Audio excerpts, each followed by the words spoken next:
Assalamualaikum warahmatullahi wabarakatuh. Baik, pada kesempatan kali ini kami akan menjelaskan materi tentang iman kepada Rasul Allah Subhanahu wa Ta'ala. Iman kepada Rasul Allah Subhanahu wa Ta'ala merupakan rukun iman yang keempat. Untuk lebih jelasnya maka akan saya jelaskan pada slide berikut ini. Sebelum lebih jauh kita membahas materi tentang iman kepada Rasul Allah Subhanahu wa Ta'ala. Yang pertama, kita akan jelaskan pengertian iman kepada Rasul Allah Subhanahu wa Ta'ala. Yang kedua, nama dan sifat Rasul Allah. Dan yang ketiga, kita bisa meneladani dari Rasul Allah Subhanahu wa Ta'ala. Beriman kepada Rasul Allah Subhanahu wa Ta'ala artinya iman itu sendiri terkait kepercayaan atau keyakinan kita kepada Rasul Allah Subhanahu wa Ta'ala. Dan iman selalu terkait dengan amal soleh. Iman tanpa amal soleh maka akan sia-sia amal solehnya. Berikut ini kita akan membahas tentang beriman kepada Rasul Allah Subhanahu wa Ta'ala. Secara bahasa, iman berarti percaya atau meyakini. Beriman kepada Rasul Allah Subhanahu wa Ta'ala meyakini dengan sepenuh hati bahwa Allah menciptakan para utusannya yang mulia, yaitu para rasul, dan meyakini kebenaran kerasulannya yang dibawanya tanpa keraguan sedikit pun. Rasul Allah membawa risalah petunjuk dari Allah Subhanahu wa Ta'ala, syariatnya yang wajib disampaikan kepada umatnya, yang nantinya bisa menyelamatkan umatnya dari keselamatan baik di dunia maupun di akhirat. Kemudian hukum beriman kepada Rasul Allah Subhanahu wa Ta'ala wajib, karena iman kepada Rasul Allah merupakan rukun iman yang keempat. Kemudian bagaimana cara kita mengimani kepada Rasul Allah? Yang pertama, kita tidak membeda-bedakan, bahwasanya wajib mengimani dan meyakini semua Rasul yang disebutkan dalam Allah Subhanahu wa Ta'ala, yang disebutkan dalam Al-Quran, yang wajib diketahui yaitu ada 25 jumlahnya. Kemudian cara beriman kepada Rasul Allah, kita mengikuti ajaran-ajarannya. Kita wajib mengikuti ajaran Nabi dan Rasul karena mereka menyampaikan wahyu petunjuk yang langsung berasal dari Allah Subhanahu wa Ta'ala. Adapun jumlah Rasul Allah yang wajib diketahui ada 25. Yang pertama Nabi Adam alaihissalam, yang kedua Nabi Idris alaihissalam, yang ketiga Nabi Nuh alaihissalam, yang keempat Nabi Hud alaihissalam, yang kelima Nabi Shalih alaihissalam, yang keenam Nabi Ibrahim alaihissalam, yang ketujuh Nabi Ismail alaihissalam, yang kedelapan Nabi Lut alaihissalam, yang kesembilan Nabi Ishaq alaihissalam, yang kesepuluh Nabi Yakub alaihissalam, yang kesebelas Nabi Yunus alaihissalam, yang kedua-belas Nabi Ayub alaihissalam, yang ke-13 Nabi Syuaib alaihissalam, yang ke-14 Nabi Musa alaihissalam, yang ke-15 yaitu Nabi Harun alaihissalam, yang ke-16 yaitu Nabi Dzulkifli alaihissalam, yang ke-17 Nabi Daud alaihissalam, yang ke-18 Nabi Sulaiman alaihissalam, yang ke-19 Nabi Ilyas alaihissalam, ke-20 Nabi Ilyasa alaihissalam, yang ke-21 Nabi Yunus alaihissalam, 22 Nabi Zakaria alaihissalam, 23 Nabi Yahya alaihissalam, yang ke-24 Nabi Isa alaihissalam, dan yang ke-25 Nabi akhirul zaman, Nabi penutup para nabi dan rasul, yaitu Nabi Muhammad sallallahu alaihi wasallam. Adapun nama-nama tersebut memiliki sifat-sifat yang wajib dimiliki oleh Rasul Allah. Di antaranya 4 sifat wajib yang dimiliki oleh para rasul, yaitu yang pertama siddiq.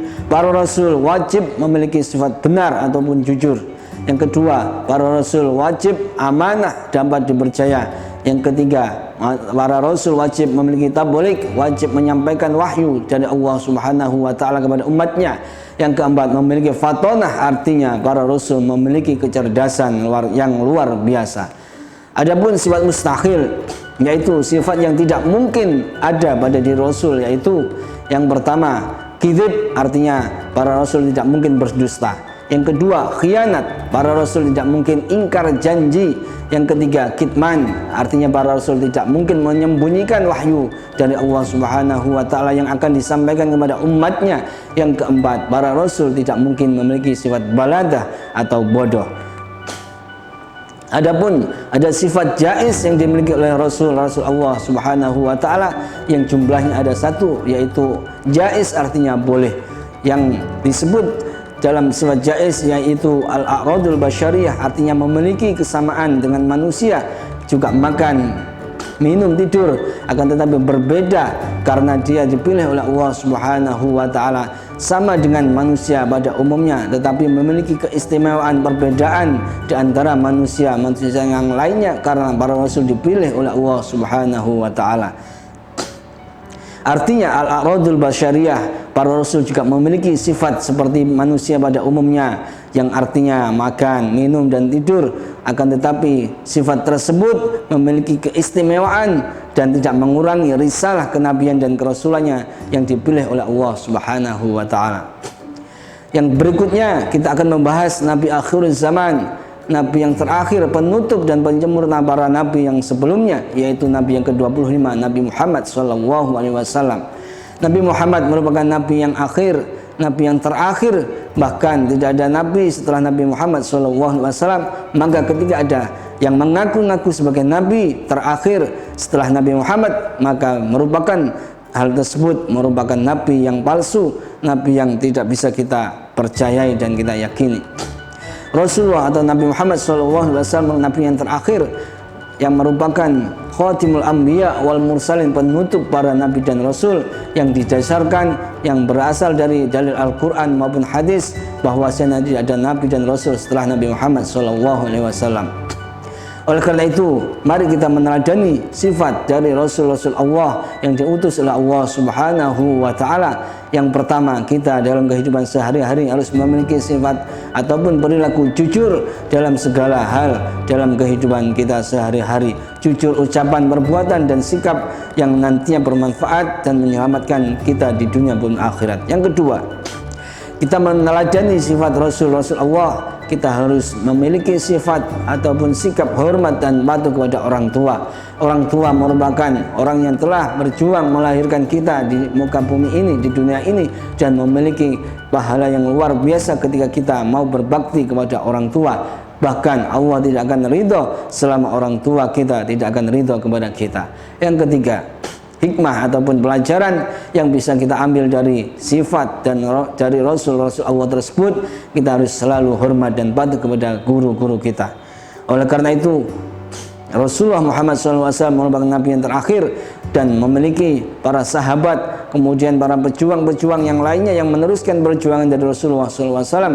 Oleh karena itu, dalam kita berkehidupan sehari-hari ini harus meneruskan, meniru perilaku dari Rasulullah SAW dengan cara kita meneladani baik sikapnya, ucapannya, ibadahnya, dan kita teladani dari ilmu-ilmunya yang telah disampaikan, baik bisa kepada para alim, para ulama, ataupun guru-guru kita yang ada di sekitar kita yang mengajarkan ilmu kepada kita.